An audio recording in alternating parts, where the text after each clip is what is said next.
The happy child was playing outside. എത്ര words ഉണ്ട് അതില്?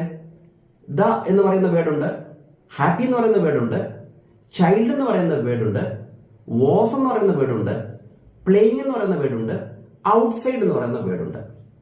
ഇത് ഓരോ വേർഡും ഏത് കാറ്റഗറിയിൽ വരുന്നു, ഏത് പാർട്ട് ഓഫ് സ്പീച്ചിൽ വരുന്നു നമുക്കൊന്ന് നോക്കാം.